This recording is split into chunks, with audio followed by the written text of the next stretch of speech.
President has just arrived in Belgrade a couple of hours ago. This is the first visit by a Chinese president in over 3 decades. And earlier in an interview, the Serbian president kind of expects high expectations. He said that nothing is beginning with the visit, but everything is expanding to an unprecedented proportion. I mean, how do you read that? Your reaction to this with regard to the significance of this trip? Yeah, definitely. I think this is a very talented saying. And this time, I think this is a new breakthrough, for China's president to visit Serbia. Also, if you look at relationship between China and Serbia, in recent years, you may find that both our, cultural relationship, diplomatic relationship, as well as economic cooperation, and many things has already been on the table. Also, between China and Central European, East European countries, CEE countries. Also, we have our new mechanism and cooperation platform. On this platform, actually, some of countries would be very important. I'm afraid that Serbia and Poland, this type of countries may be very important because in the past we have very good, relationship and a long history. Also, right now, actually, they could be a very important partners for both economic aspect and diplomatic aspect. Lastly, I think that now Chinese side, we provided the Belt and Road initiative. Also from Serbia, their side, they also have their concerns that they want to promote their industrial revitalization plan. And this planning could be connected with China, with a Belt and Road initiative. That's why they can, have a lot of common interests. And then by this visit, I think that both on bilateral and 16+1, platforms and the Belt and Road initiative on different platform, and they can have different, cooperation. And Professor Kalyuzhnova, your thoughts on this visit by Chinese president to Serbia? Because like Professor Zhang mentioned, Serbia as a country itself is pushing for reindustrialization. It's also seeking membership from the European Union. How does cooperation or ties with China fit in the country's vision? I think it's very important now to understand that the map of globalization is changing, and more China is taking a profound role in a global market. If we think about geographically, China is in Asia, and if we build the relation with Western Europe, it's obviously important to see all other countries around.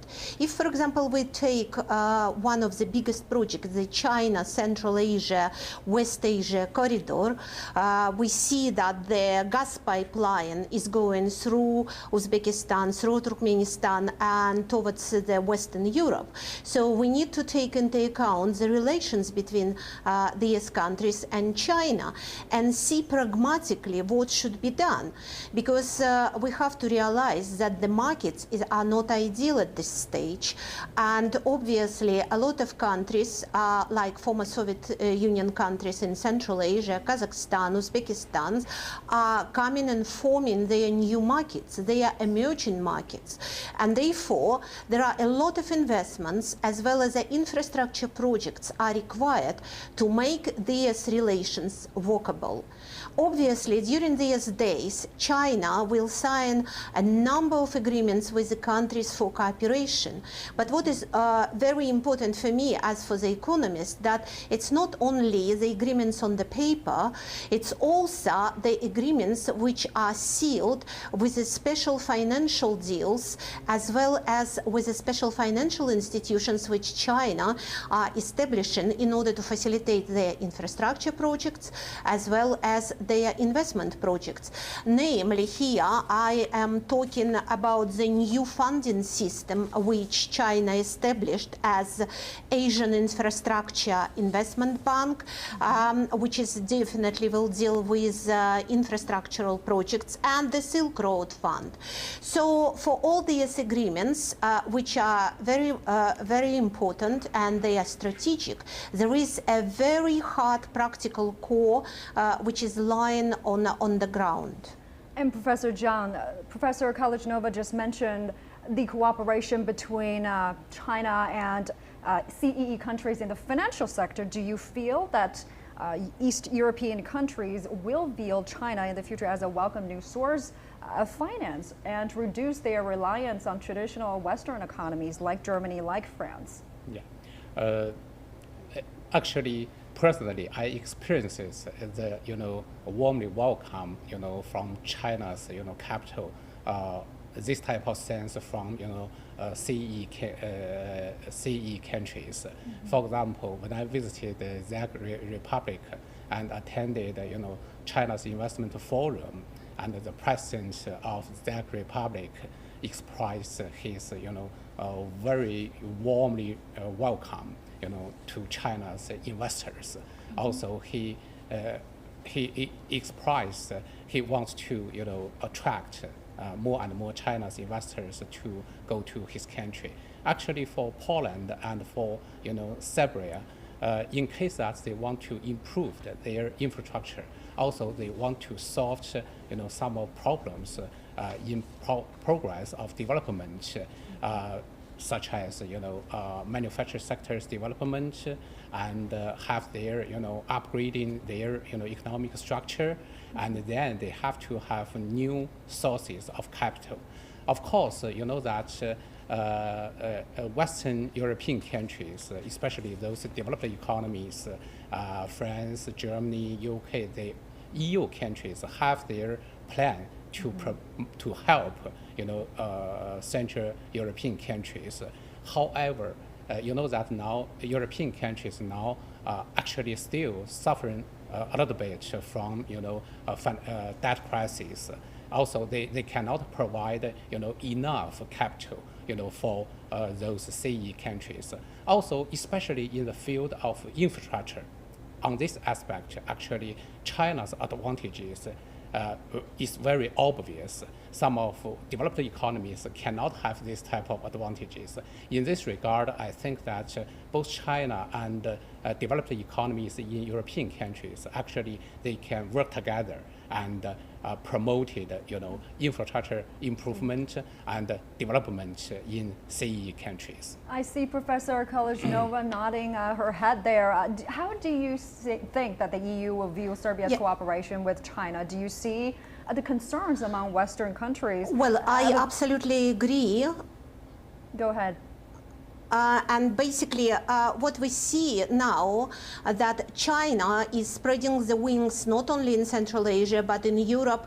Recently, we had a visit of the Chinese president here in the UK, and I know again a number of the agreements about cooperation were signed during this visit. Again, I'm coming back to the practical core.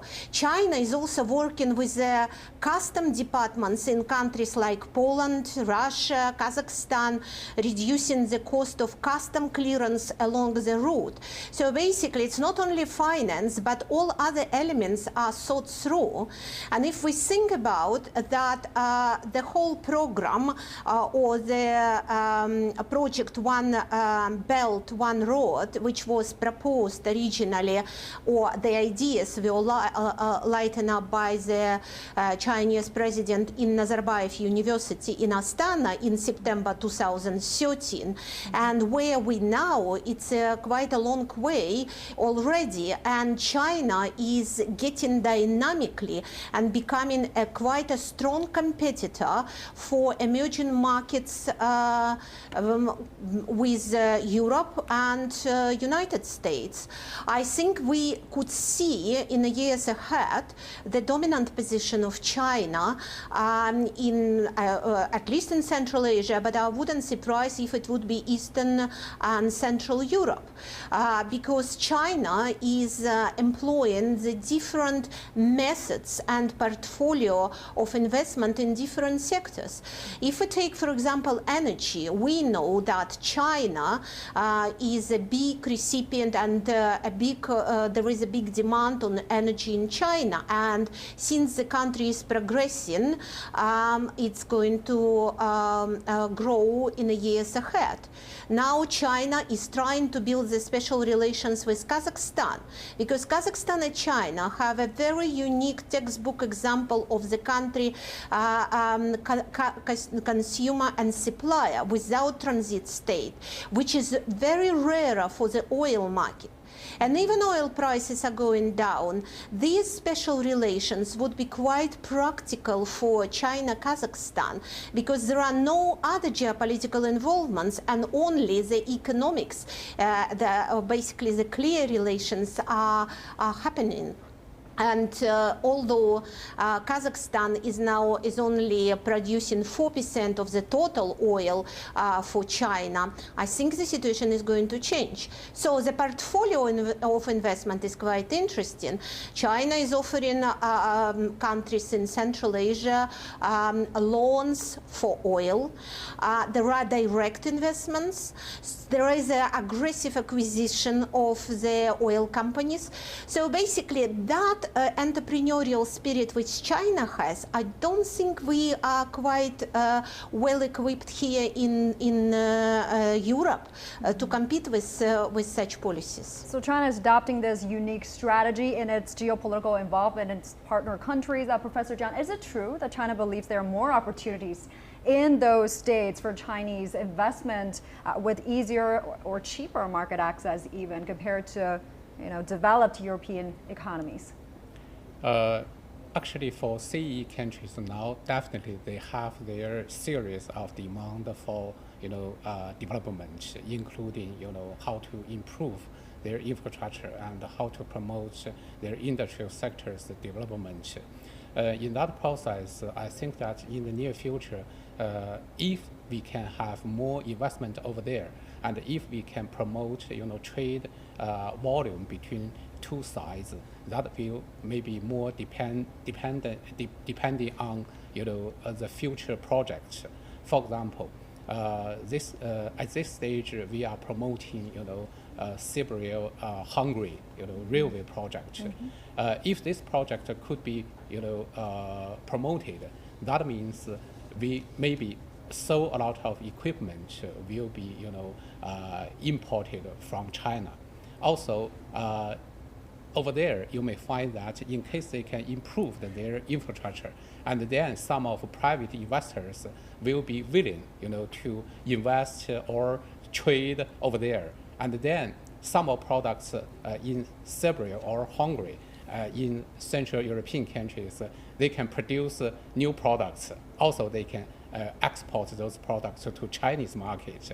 So in this regard, I think that a huge project will be a very important driving force, for bilateral trade and investment relationship improvement between China and CE countries.